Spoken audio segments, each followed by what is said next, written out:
உங்கள் partner choose பண்ணுறதுக்கு முன்னாடி இந்த விஷயம்லாம் இருக்கான்னு கண்டிப்பாக பார்க்கணும். அதுதான் வந்து சைக்கலாஜிக்கல் ஸ்டெபிலிட்டி. அப்படின்னா உங்களுக்குள்ள ஒரு மிஸ் அண்டர்ஸ்டாண்டிங், ஏதாச்சும் ஒரு ஆர்கியூமெண்ட் வருதுன்னா அது எவ்வளோ ஹீட்டட் கான்வர்சேஷனாக இருந்தாலும் சரி, நீங்கள் எவ்வளோ சீக்கிரமாக பேக் டு நார்மல் வரீங்களோ அதுதான் வந்து சைக்கலாஜிக்கல் ஸ்டெபிலிட்டின்னு சொல்லுவாங்க. பேக் டு நார்மல் வரதுக்கு ஒரு 2 to 3 days எடுத்துச்சுன்னா ஆக்சுவலி அது ஒரு ரெட் ஃபிளாக்.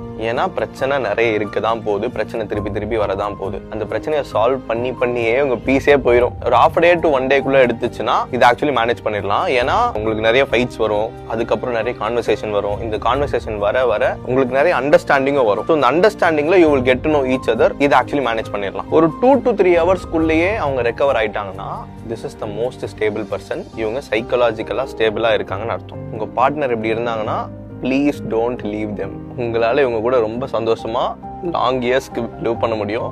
இதெல்லாம் உங்க பார்ட்னர் கிட்ட இருக்கான்னு நீங்க பாக்குறீங்கல்ல, அப்ப நீங்களும் அதை கொடுக்கணுன்றது உங்க கடமை தானே. ஸோ கொடுங்க.